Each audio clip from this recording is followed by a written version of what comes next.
Hello प्यारे बच्चों, कैसे आप सभी? आई होप सो आप लोग बहुत ही ज्यादा बढ़िया हो और इस वीडियो का आप बेसब्री से इंतजार कर रहे होंगे। और यह वीडियो हर एक उन स्टूडेंट के लिए बहुत ज्यादा जरूरी है जो बच्चा RUHS एग्जाम देना चाहता है, एंट्रेंस एग्जाम देना चाहता है, RUHS से अपना BSc नर्सिंग करने का सपना पूरा करना चाहता है। तो बच्चों 27 मई, ज्यादा समय नहीं रहा आपके पास। बहुत ही तकड़ी स्ट्रेटेजी आप लोगों को इस टाइम पे चाहिए, बहुत ही ज्यादा एक अच्छी गाइडेंस आप लोगों को चाहिए, जो कि आज मैं आप लोगों को देने वाला हूँ। बच्चों मैं कोई भगवान तो नहीं कि आपको जादू की छड़ी दे दूं। एक अच्छा मेंटर होने के नाते आप लोगों को एक अच्छी स्ट्रेटेजी और एक अच्छी सलाह जरूर दे सकता हूं। तो चलिए वीडियो को स्टार्ट करते हैं और बता देता हूं कि आखिर RUHS एंट्रेंस टेस्ट में कौन सी स्ट्रेटेजी आप लोगों को फॉलो करनी है। और जो बच्चा RUHS एंट्रेंस टेस्ट नहीं दे पाया उसके लिए पूरी गाइडेंस इस वीडियो में आपको मिल जाने वाली है। जो बच्चा RUHS यूनिवर्सिटी से BSc नर्सिंग करना चाहता है, चाहे आप लोगों ने एप्लीकेशन फॉर्म फिल किया हो, आप लोग 27 मई को एग्जाम देने वाले हो या फिर नहीं देने वाले हो, तो मेरे प्यारे बच्चों कहीं जाने की जरूरत नहीं है। ये सिंगल वीडियो आप लोगों के सारे कॉन्सेप्ट, सारे डाउट को क्लियर कर देने वाला है। चलिए वीडियो को स्टार्ट कर देते हैं और मैं बताऊंगा आज आपको बच्चों RUHS एग्जाम की तैयारी कैसे करें। स्टेप बाय स्टेप आपको वो एक मैजिकल स्ट्रेटेजी देने वाला हूं जिस स्ट्रेटेजी को फॉलो कर आप टॉपर तक बन सकते हैं।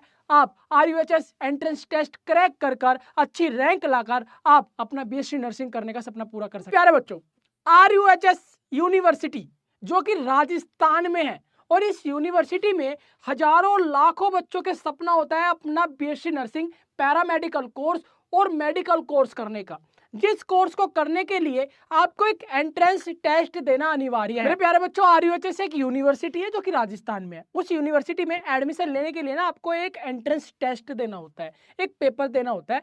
RUHS CUET करके एक पेपर होता है। उस पेपर को देकर आप लोग एंट्री ले सकते हो RUHS यूनिवर्सिटी में, अपना मनपसंद कोर्स कर सकते हो, मेडिकल कर सकते हो, BSc नर्सिंग कर सकते हो, पैरामेडिकल कोर्स कर सकते हो। बहुत सारे ऐसे कोर्सेस अवेलेबल है, जो भी आप लोगों की इच्छा है वो कोर्स कर सकते हो RUHS यूनिवर्सिटी से। RUHS यूनिवर्सिटी में एडमिशन लेना चाहता है, BSc नर्सिंग करना चाहता है, उन बच्चों के लिए यह वीडियो खास होने वाली है। और जो बच्चा एप्लीकेशन फॉर्म नहीं फिल कर पाया, नेक्स्ट ईयर फिल करने वाला है, उन बच्चों के लिए भी खास होने वाली है। क्योंकि इस वीडियो में ना मैं आपको बेसिक से लेके हाई लेवल तक स्ट्रेटेजी सब कुछ बताने वाला हूं। सिलेबस क्या रहने वाला है, एग्जाम में क्या क्या पूछा जाता है, कौन से सब्जेक्ट से कौन से क्वेश्चन और कौन से टॉपिक आपसे पूछे जाते हैं, तो सारी चीजें आज इस वीडियो में डिस्कस करने वाले हैं। तो मेरे प्यारे बच्चों 27 मई को आपका पेपर होने वाला है, RUHS का एंट्रेंस टेस्ट होने वाला है। जो बच्चा हमारा मेडिकल, पैरामेडिकल, BSc नर्सिंग जैसे कोर्स करना चाहता है RUHS यूनिवर्सिटी से, जो कि राजस्थान में है, ठीक है। अब मैं बता दूं उन बच्चों के लिए जो बच्चा नहीं जानता कि RUHS कौन सा यूनिवर्सिटी टेस्ट लेती है और किस टाइप का टेस्ट होता है, कौन सा एंट्रेंस टेस्ट होता है। मेरे प्यारे बच्चों अगर आप लोग BSc नर्सिंग करना चाहते हो तो BSc नर्सिंग करने के लिए ना आप लोगों को एक CUET का पेपर देना होता है। RUHS ये हमारी यूनिवर्सिटी है और जो कि हमारा CUET का टेस्ट कंडक्ट कराती है, ठीक है। यानी कि राजस्थान के अंदर एक RUHS यूनिवर्सिटी CUET पेपर के माध्यम से अपनी यूनिवर्सिटी में एडमिशन लेती है और BSc नर्सिंग यानी कि BSc nursing, paramedical, medical course यहां से कर सकते हो। B pharma, D pharma, BSc nursing, ANM, GNM ये सारे कोर्सेज अवेलेबल हैं। और भी हमारे मेडिकल कोर्स भी यहाँ से हो सकते हैं, ठीक है। उसके लिए आप लोगों को एक CUET का पेपर देना होता है, जो कि मई में हमारा एग्जाम होता है, 27 मई 2025, यानी कि आने वाले कुछ दिनों में ही आपका एग्जाम होने वाला है। जिस बच्चे ने एप्लीकेशन फॉर्म फिल किया हुआ है उनके लिए मैं स्ट्रेटेजी बताने वाला हूँ आखिर क्या क्या आपको फॉलो करना है। और जो बच्चा इस बार मिस कर चुका है या इस बार नहीं भर पाया है या फिर वो 12th क्लास में है, तो नेक्स्ट ईयर बच्चों यह वीडियो आप लोगों के काम आने वाली है। अभी से नॉलेज लेना बहुत ज्यादा जरूरी है, तो वीडियो को पूरा देखिएगा। इतनी बात तो आप लोगों को समझ में आ गई कि RUHS यूनिवर्सिटी में एडमिशन लेने के लिए आपको एक टेस्ट देना होता है। CUET करके एक टेस्ट होता है, यानी कॉमन यूनिवर्सिटी एंट्रेंस टेस्ट करके एक टेस्ट होगा, जिस टेस्ट को क्लियर कर आप लोग RUHS यूनिवर्सिटी में एडमिशन ले सकते हो, ठीक है। Very good. 27 मई को आपका एग्जाम होगा। एडमिट कार्ड आपका 22 मई को रिलीज हो जाएंगे, यानी कि कल, आज मैं वीडियो बना रहा हूँ 21 तारीख को, तो 22 तारीख को आपके एडमिट कार्ड रिलीज हो जाएंगे। और जो आपका रिजल्ट होगा प्यारे बच्चों वो 7 जून को रिजल्ट आ जाएगा। ठीक है, तो हम लोगों को पेपर पे ध्यान देना है कि हमारा जो एग्जाम है वो 27 मई को, और 22 मई यानी कि आपका जो एडमिट कार्ड आने वाला है वो कल आपको जीमेल वगैरह पे आ जाएगा, आपको मैसेज आ जाएगा। ठीक है, तो आप लोग वहां से डाउनलोड कर सकते हो। अगर नहीं आता डाउनलोड करना तो मुझे इस वीडियो में कमेंट कीजिएगा, मैं आपकी हेल्प करूंगा आपका एडमिट कार्ड डाउनलोड करने में। ठीक है, इतनी बात आप लोगों को सिंपल समझ में आ गई कि आपका एग्जाम कब देना है। चलिए, इसके बाद बच्चों मैं बता दूं, बहुत ज्यादा जरूरी है एलिजिबिलिटी क्राइटेरिया उन बच्चों के लिए जो बच्चा जानता नहीं है कि आखिर क्या क्या एलिजिबिलिटी होती है RUHS यूनिवर्सिटी से BSc नर्सिंग करने के लिए और CUET एप्लीकेशन फॉर्म फिल करने के लिए। मेरे प्यारे बच्चों, अगर आप लोग BSc नर्सिंग करने का सपना देख रहे हो, CUET एग्जाम देने का सपना देख रहे हो, तो आपकी एलिजिबिलिटी मेरे प्यारे बच्चों 12वीं पास होनी चाहिए, यानी कि 12th क्लास पास होनी चाहिए, और आपके पास जो स्ट्रीम होगी ना वो PCB होनी चाहिए, यानी फिजिक्स केमिस्ट्री बायोलॉजी होनी चाहिए। उसके साथ जनरल कैटेगरी में आपकी जो 12th क्लास पास होगी, अगर आप लोग जनरल कैटेगरी से बिलोंग करते हो, अगर आप लोग जनरल कैटेगरी से आते हो तो 45% मार्क्स आपके 12th क्लास में होने चाहिए PCB सब्जेक्ट के साथ। इतनी बात समझ में आ रहा है? 45% यहाँ पे मिनिमम है। अगर आप लोग मिडिल में रहना चाहते हो, यानी कि कोई भी प्रॉब्लम ना हो आपको, तो कम से कम आपके 50 और 55% के बीच में है, तो आपको कोई नहीं रोक सकता BSc नर्सिंग करने के लिए और इस एप्लीकेशन फॉर्म को फिल करने के लिए। ठीक है मेरे प्यारे बच्चों, गुड। इसके बाद अगर आप लोग SC ST OBC कैटेगरी से बिलोंग करते हो तो 5% जर्नल से कम कर लीजिए, जैसे कि 45% और 40% तक आपका चलेगा। अगर मैं मिडिल बताऊं तो आपके कम से कम 45 से 50% होने चाहिए अगर आप लोग SC ST OBC हो, तब जाकर आप लोग एप्लीकेशन फॉर्म फिल करने के लिए और इस टेस्ट को देने के लिए एलिजिबल हो जाते हो। ठीक है, गुड। आयु सीमा यानी कि आपकी एज कम से कम प्यारे बच्चों 17 वर्ष होनी चाहिए। अगर आप लोगों की एज अभी 16.5 है या फिर 17 हुई है तो आप लोग एप्लीकेशन नहीं दे सकते। 17 साल 1 महीना आपकी एज होनी चाहिए या फिर 17.5 साल आपकी होनी चाहिए, तभी जाकर आप लोग CUET एग्जाम दे सकते हो, BSc नर्सिंग कर सकते हो और इस एप्लीकेशन फॉर्म को फिल करने के लिए एलिजिबल हो जाते हो। ठीक है, गुड। आपकी जो महिला उम्मीदवार है, यानी कि जो फीमेल कैंडिडेट होती है, जो फीमेल हमारी BSc नर्सिंग करनी चाहती है, उनकी जो अधिकतम एज है यानी कि मैक्सिमम एज 28 ईयर ओल्ड, इससे ज्यादा नहीं होनी चाहिए। अगर कोई फीमेल कैंडिडेट है और वो BSc नर्सिंग करना चाहती है RUHS यूनिवर्सिटी CUET एग्जाम देकर, तो वो 28 साल से ज्यादा है तो वो नहीं दे सकती। ठीक है, ये बात ध्यान रखिएगा। चलिए, ये तो मैक्सिमम है। अगर मेरे जितने भी स्टूडेंट देख रहे हैं जो भी BSc नर्सिंग करना चाहता है, तो उनकी एज हमारी 18-20 के बीच में ही होगी, है ना, तो हर कोई बच्चा दे सकता है। तो यहाँ पे मैंने एक एलिजिबिलिटी क्राइटेरिया यहाँ पे आपको बता दिया है आपके नॉलेज के लिए। ठीक है, चलो इसके बाद में बता दूं बच्चों एग्जाम का जो पैटर्न होता है, यानी कि जो आपका CUET एग्जाम होगा ना, RUHS यूनिवर्सिटी जो CUET एग्जाम कंडक्ट कराती है, उनका जो एग्जाम पैटर्न होगा वो कैसा होगा। वो एग्जाम होगा आपका बच्चों 100 MCQ आते हैं, उसमें रिटर्न एग्जाम नहीं होता। CBT यानी कि कंप्यूटर बेस्ड टेस्ट होता है, कंप्यूटर पे आपका एग्जाम होता है। MCQ आते हैं, 4 ऑप्शन आते हैं जिसमें से एक क्वेश्चन सही रहता है, यानी कि एक ऑप्शन सही रहता है, एक को टिक करना होता है। ठीक है, MCQ जो बच्चा नहीं जानता, मैं बता दूं जितने भी आप लोग आने वाले समय पे कॉम्पिटिटिव एग्जाम देने जा रहे हो या फिर कोई भी हमारा एंट्रेंस टेस्ट देने जाओगे, तो वहां पे ना एक क्वेश्चन होगा, एक क्वेश्चन के चार ऑप्शन होंगे। मान लीजिए एक क्वेश्चन है, यहाँ पे है राम, ये एग्जाम्पल दे रहा हूं, क्वेश्चन ऐसे नहीं आता। ठीक है, राम किसका पुत्र है। ठीक है, ये मान लीजिए क्वेश्चन आ गया। ठीक है, और इसका आंसर दे देंगे ए, यहाँ पे नाम लिख देंगे बी का, यहाँ पे ए, यहाँ सी। ठीक है,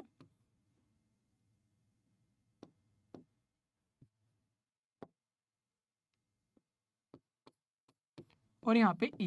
तो यहाँ पे आंसर क्या होगा, राम किसका पुत्र है, बी का पुत्र है, ए का पुत्र है, सी का पुत्र है, ई का पुत्र है। आपको बताना है कि ए का है या बी का है या सी का, एक पे टिक लगाना है। जो भी आप लोगों को लगे कि ये आंसर सही है तो आपको ए या बी या सी उस पे गोला लगा देना है, टिक लगा देना है। ऐसे आपका कंप्यूटर बेस्ड टेस्ट होगा, कंप्यूटर पे टिक लगाना है। ठीक है, ऐसा एक क्वेश्चन आएगा, 4 ऑप्शन आएंगे, टोटल क्वेश्चंस आपके 100 आएंगे। ठीक है, 100 क्वेश्चंस आएंगे बच्चों। नेगेटिव मार्किंग इसमें नहीं होती। जो बच्चा नेगेटिव मार्किंग से डरता है, नेगेटिव मार्किंग आखिर होता है क्या? नेगेटिव मार्किंग होता है जो क्वेश्चन आप लोगों ने सही किए होंगे और आप गलती से एक गलत कर दो तो आपका सही में से मार्क्स कट जाएगा, ये नेगेटिव मार्किंग कहलाता है। लेकिन इसमें हमारा नेगेटिव मार्किंग नहीं है, तो टेंशन की कोई बात नहीं है। 100 क्वेश्चन आप लोगों को अटेम्प्ट करने हैं और जितने भी आपके क्वेश्चन सही होंगे वे काउंट होंगे और जो गलत होंगे वो अलग हटा दिए जाएंगे। ठीक है, तो ये बहुत ही अच्छी बात है। नेगेटिव मार्किंग नहीं होती हमारे CUET एग्जाम जो कि RUHS यूनिवर्सिटी कंडक्ट कराती है BSc नर्सिंग करने के लिए,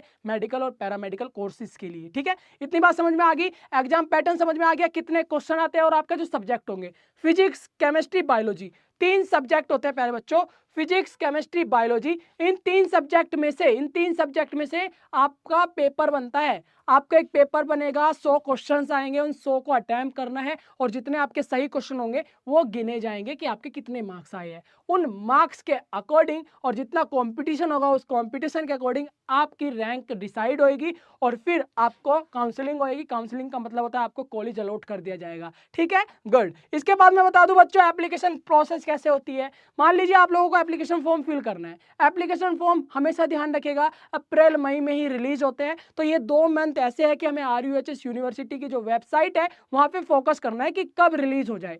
मई, अप्रैल, ये जो हमारे 2 मंथ है ना, इस 2 मंथ में एप्लीकेशन फॉर्म रिलीज होते हैं, ये ध्यान रखिएगा। www.ruhsraj. यहाँ पे देख रहे हो .org, ये हमारी ऑफिशियल वेबसाइट है। इस ऑफिशियल वेबसाइट पे नोटिफिकेशन जारी होता है। हम अपने चैनल के माध्यम से आपको हर एक नोटिफिकेशन बताते रहते हैं, इसलिए चैनल से जुड़े रहिए और सब्सक्राइब जरूर कर लीजिएगा। ठीक है, आवेदन की तिथि मेरे प्यारे बच्चों, जो हमारी 2025 की आवेदन की तिथि ना 6 मई, वो लास्ट निकल चुकी है। अब आप नहीं भर सकते, अब एग्जाम डेट आ चुकी है। एडमिट कार्ड 22 मई को रिलीज हो जाएगा और अब जो भी बच्चा RUHS यूनिवर्सिटी में BSc नर्सिंग करना चाहता है तो नेक्स्ट ईयर वो एप्लीकेशन फॉर्म को फिल कर सकता है। तो सारी जानकारी अभी मैं आपको बता दे रहा हूं, आप लोगों को पता होनी चाहिए, अभी से तैयारी चालू कर दो। ठीक है, गुड। फीस वगैरह यहाँ पे नहीं बताई गई है। जनरल OBC की जो फीस लगती है यानी कि एप्लीकेशन फॉर्म का जो चार्ज लगता है वो जनरल कैटेगरी का हमारा 1800 रुपए और SC ST वालों का 900 रुपए लगता है। 10th 12th की marksheet, domicile certificate, caste certificate, आपका Aadhaar card, pan card, identity card,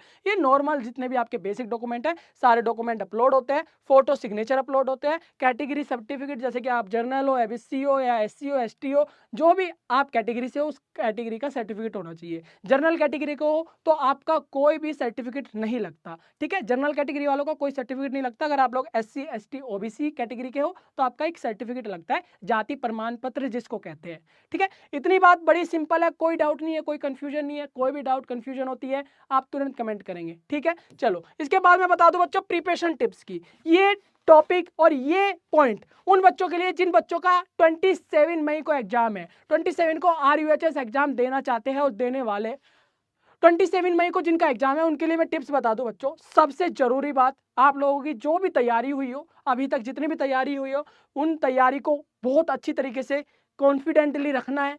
बिल्कुल भी ये नहीं सोचना मैंने ये नहीं पढ़ा वो नहीं पढ़ा, जितना पढ़ा है ओके, वेल डन। इसके बाद NCERT की बुक्स, खासकर 11th 12th की बुक्स आप लोग पढ़ ही रहे होंगे, सभी लोगों ने बता ही दिया होगा कि NCERT की बुक पढ़नी है। अब आपको करना क्या है, एट द टाइम बच्चों जितनी भी हाईलाइट है, अब आपके पास समय बिल्कुल नहीं है। जितना भी आप लोगों ने बेसिक पढ़ना था, जितना भी पढ़ लिया है आप लोगों ने, इट्स वेल गुड। अब आपको आगे क्या करना है, खास जितनी भी हमारी हेडिंग है ना, NCERT में ना एक हाईलाइट हेडिंग होती है, उन हाईलाइट हेडिंग को पढ़ना है, रीड करना है, समझना है, बस और कुछ नहीं करना। ये एट द टाइम अब करना क्या है, आपके पास समय कम है। जितनी भी हमारी हाईलाइट हेडिंग है मेरे प्यारे बच्चों, सारी हाईलाइट हेडिंग फाड़ डालो, पढ़ डालो, समझ डालो। ठीक है, क्योंकि हेडलाइन ही अभी आपके काम आने वाली है। जितनी भी आप लोगों ने बेसिक पढ़ लिया है, जितना भी आप लोगों ने जान लिया है, सिलेबस कंप्लीट करने की कोशिश मत करो। जितना पढ़ लिया है वेल गुड। अब आपको करना क्या है, हाईलाइट पढ़ना है बस, जितना भी आप लोगों के पास समय रह गया। आज 21 तारीख है मेरे प्यारे बच्चों, अब आपके पास बिल्कुल 6 दिन बचे। 27 मई को आपका पेपर है। 6 दिन के अंदर जितने भी आप लोग हेडिंग पढ़ सकते हो उस हेडिंग को कंप्लीट कर लो। मेरी ये खास टिप्स है। जितने भी हमारे पिछले साल के पेपर्स है, प्रीवियस ईयर के पेपर्स है, कौन कौन से क्वेश्चंस आए हैं, गूगल सर्च करो, यूट्यूब सर्च करो, सारे क्वेश्चन को सॉल्व करो। ठीक है, बहुत ज्यादा जरूरी और इंपॉर्टेंट टिप्स है मेरे प्यारे बच्चों। मॉक टेस्ट लगाओ, ऑनलाइन क्विज प्रैक्टिस करो। अब आपके पास समय यही है, जितना भी रिवाइज कर सकते हो टेस्ट में रिवाइज करो। बिल्कुल भी पढ़ने या रटने की कोशिश मत करो। जितना पढ़ लिया वेल गुड। अब आपको हाईलाइट देखना है, क्वेश्चन पेपर सॉल्व करने हैं, मॉक टेस्ट लगाने हैं और जितने भी हमारी ऑनलाइन क्विज है उन क्विज को फॉलो करना है। मैं भी आप लोगों को इंपॉर्टेंट क्विज अपने पोस्ट के माध्यम से आप लोगों को फॉलो करता, आप लोगों को मैं अपनी पोस्ट के माध्यम से मैं अपने पोस्ट की हेल्प डेली मैं आप लोगों के लिए इंपॉर्टेंट क्विज आपको शेयर करता हूं, तो चैनल को सब्सक्राइब कर लीजिएगा। डेली आप लोगों को मैं बहुत सारे क्विज आप लोगों के साथ पोस्ट करता हूं, उन क्विज को सोल्व करो। यही आप लोगों की प्रैक्टिस कराएगा और यही आप लोगों के लिए बेस्ट एंड मैजिकल टिप्स होने वाली है, जो आपके 27 मई को RUHS एग्जाम जो होने वाला है उसमें आप लोग बेहतर परफॉर्म कर पाओगे। ठीक है, गुड। रोजाना 3 से 4 घंटे पढ़ाई करें, टाइम टेबल बनाए, अपना शेड्यूल बनाए। जैसे टाइम टेबल आप लोगों ने बना रखा था, अब उस टाइम टेबल में थोड़ा सा चेंज करें और अपना रूटीन बनाए कि कब कब मुझे क्वेश्चन पेपर सोल्व करना है, कितने टाइम क्वेश्चन पेपर सोल्व करना है, कितने टाइम क्विज सोल्व करना है, कितने टाइम मॉक टेस्ट लगाना है और कितने टाइम मुझे हाईलाइट पढ़ना है। मेरी बात ध्यान रखिएगा, हाईलाइट मोस्ट इंपॉर्टेंट है मेरे प्यारे बच्चों। और जितने भी quiz, previous year question paper, ये मैजिकल टिप्स है और ये मैजिकल स्ट्रेटेजी है हर एक उन टॉपरों की जो फॉलो करते हुए आए हैं। ठीक है, गुड। इसके बाद बता दूं बच्चों, सिलेबस को अच्छे से समझे।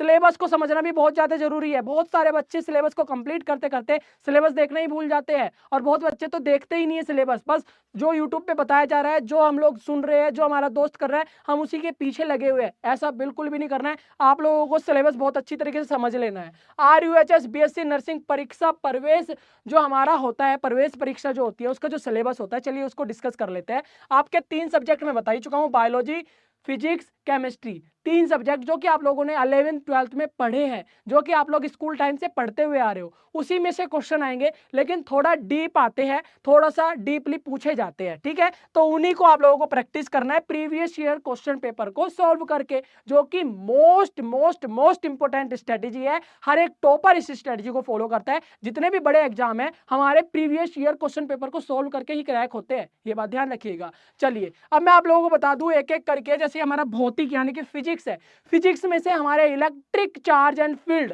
विद्युत आवेश और क्षेत्रीय हमारा सब्जेक्ट है। ये हमारा सब्जेक्ट के अंदर एक चैप्टर है। इस चैप्टर में इस टॉपिक को कंप्लीटली हम लोगों को समझना है। ठीक है, जितने भी आप लोगों के पास क्विज आते हैं, जितने भी आप लोगों के पास क्वेश्चन आते हैं, तो इससे रिलेटेड जितने भी आ रहे हो, जितने यहाँ मैंने टॉपिक मेंशन किए हुए हैं, ये आपका सिलेबस है। यानी कि फिजिक्स का जो सिलेबस है ये है, इसी में से आपका CUET एग्जाम बनता है। एग्जाम पेपर इन्हीं टॉपिकों में से आपसे पूछा जाएगा, इन्हीं टॉपिक्स में से आपके क्वेश्चन बनेंगे और यही टॉपिक आप लोगों को कंप्लीट करना है। समझ में आ रहा है? Very good. एक एक करके देख लेना, वीडियो को पॉज कर लेना। मैंने यहाँ पे दिखा दिया है कि electric charge and field, electrostatic potential and capacitance and current, electricity, moving charge and magnetism और magnetism and matter, electromagnetic induction, ये सारे हमारे फिजिक्स के वे टॉपिक है जिन टॉपिक्स में से क्वेश्चन बनने वाला है, जिन टॉपिक्स में से क्वेश्चंस आएंगे आपके एग्जाम में। जो 27 मई को एग्जाम होने वाला है, 27 मई को एग्जाम होने वाला है, इन टॉपिक्स में से ही आपको क्वेश्चन देखने को मिलेंगे। समझ में आ रहा है? गुड। चलिए अब मैं आपसे बात करता हूं केमिस्ट्री। केमिस्ट्री में से आपका जैसे कि solution, electrochemistry, chemical kinetic, D and F and E block, ये ब्लॉक्स आप लोगों से पूछे जाएंगे। और ये जितने भी टॉपिक है आगे के, जो भी मैंने यहाँ पे लिखा है, वीडियो पॉज करके एक एक टॉपिक को बहुत अच्छी तरीके से देख लेना और इनको सॉल्व करना है। इन्हीं से प्रैक्टिस करनी है, इन्हीं के मॉक टेस्ट लगाने हैं। और मैं गारंटी दे रहा हूं, ये बचे हुए 6 दिन आप लोगों के लिए, ये बचे हुए 6 दिन और मेरी बताई हुई है जो स्ट्रेटेजी है, आप लोगों के बहुत ही ज्यादा बेहतरीन तरीके से काम आने वाली है। बस इनको फॉलो करना है, जेंटली फॉलो करना है और स्मार्टली फॉलो करना है। ठीक है, कोई हेल्प चाहिए वीडियो में कमेंट कीजिएगा, मैं आपकी हेल्प करने के लिए तैयार हूं। आप लोग चैनल को फॉलो कर लीजिए। क्विज मैं आप लोगों के साथ पोस्ट कर रहा हूं, आप लोगों के साथ शेयर कर रहा हूं। आपको जो भी हेल्प चाहिए होगी मैं आपकी हेल्प करूंगा। अब आता है हमारा बायोलॉजी। बायोलॉजी से दिए हुए इन टॉपिक्स में से आपके क्वेश्चन बनेंगे, इनसे बाहर क्वेश्चन आएगा ही नहीं। ये जो टॉपिक है, ये जो सिलेबस है, मैंने आपके साथ सिलेबस शेयर किया है, इस सिलेबस में से ही आपके क्वेश्चन आने वाला है। इस सिलेबस से बाहर आपका कोई भी क्वेश्चन नहीं आएगा, मेरी बात ध्यान में रखिएगा। ठीक है, सेक्सुअल रिप्रोडक्शन होगा, ह्यूमन रिप्रोडक्शन से क्वेश्चन आएंगे, रिप्रोडक्टिव हेल्थ से क्वेश्चन आएंगे, principle of inheritance and variation से क्वेश्चन आएंगे, molecular basic of inheritance, evaluation, human health and disease. ये वही टॉपिक है मेरे प्यारे बच्चों जो आप लोग 12th क्लास में पढ़कर आए हो, जो 12th क्लास में पढ़ चुके हो। समझ में आ रहा है? Very good. बस इन्हीं की प्रैक्टिस करनी है और जो मैंने टिप्स आप लोगों को बताई है, उन टिप्स को फॉलो करना है। परीक्षा का पैटर्न मैं आपसे बता चुका हूं कि प्रश्नों की जो कुल संख्या होगी, टोटल नंबर ऑफ क्वेश्चंस होंगे 100 होंगे, नेगेटिव मार्किंग बिल्कुल भी नहीं होगी। ठीक है, 33 क्वेश्चन यानी कि 33 क्वेश्चंस आपके फिजिक्स के आने वाले हैं और 33 क्वेश्चंस आपके केमिस्ट्री के आने वाले हैं और 34 क्वेश्चंस आपके बायोलॉजी के आने वाले हैं। ठीक है, तो ये आपका कुछ ऐसा पैटर्न रहने वाला है और जितने भी क्वेश्चंस आप लोग सही करोगे आपका प्रत्येक पर्सन के अंक 1 होगा, यानी कि एक क्वेश्चन सही करोगे तो 1 मार्क्स मिलेगा। नेगेटिव मार्किंग इसमें नहीं है। अगर आप लोग 50 क्वेश्चन सही करते हो तो 50 नंबर मिलेंगे, 80 करते हो तो 80 नंबर मिलेंगे, चाहे आप 20 गलत करो उसको नहीं गिना जाएगा। ठीक है, नेगेटिव मार्किंग में क्या होता है, नेगेटिव मार्किंग का मतलब होता है अगर आप लोग एक गलत कर दोगे तो वो गलत करा हुआ नंबर आपका सही किए हुए नंबर से कट जाएगा। समझ में आ रहा है? Very good. परीक्षा का माध्यम बच्चों इंग्लिश और हिंदी दोनों लैंग्वेज में होगा और कंप्यूटर पे होगा। अगर आप लोग सोच रहे हो मुझे पेन से लिखना है, पेन से लिखना होता है, ऐसा कुछ नहीं होता प्यारे बच्चों। आपको कंप्यूटर के सामने बिठा दिया जाएगा और कंप्यूटर से आपका पेपर होएगा, है ना। गुड। परीक्षा की तिथि 120 मिनट। परीक्षा का जो समय होता है यानी कि जो आप लोग कंप्यूटर पे बैठ के जो टेस्ट दोगे 27 मई को जो आपका टेस्ट होने वाला है तो 120 मिनट का समय होगा। 120 मिनट का मतलब होता है 2 घंटे। 2 घंटे का समय दिया जाएगा 100 क्वेश्चन को हल करने के लिए, 100 क्वेश्चन को सोल्व करने के लिए। तो ये स्मार्ट स्ट्रेटेजी और बेसिक से लेके अभी एक्सट्रीम लेवल तक पूरी डिटेल मैंने आपको दे दी है। इसके अलावा अगर आपको लगता है कि मुझे ये जानना है, ये पता होना चाहिए, या मुझे नहीं पता या कंफ्यूजन हो रही है तो कमेंट बॉक्स में कमेंट करेंगे, मैं आपका जवाब जरूर जरूर जरूर दूंगा। और आपके साथ मैं हमेशा खड़ा हूं। बीएसपी साइंस को फॉलो कर लीजिएगा और अभी बीएसपी साइंस एप्लीकेशन को डाउनलोड कर लीजिएगा। वहां पे हम लोग आपको बेहतरीन टीचर के साथ सारे टॉपिक्स को बहुत अच्छी तरीके से फुल्ली हिंदी एंड इंग्लिश दोनों मीडियम में आपको पढ़ा रहे हैं और समझा रहे हैं। और आपको बीएससी नर्सिंग का जो सफर है, बीएससी नर्स बनने का जो आपका सपना है वो पूरा करा रहे हैं। तो जल्दी से जाइए प्ले स्टोर से बीएसपी साइंस एप्लीकेशन को डाउनलोड कीजिए और हमारे साथ जुड़िए और हमारे साथ पढ़िए एक स्मार्ट स्टडी स्मार्ट तरीके से। मैं मिलूंगा एक और ऐसी इंफॉर्मेटिव वीडियो के साथ, तब तक के लिए बाय।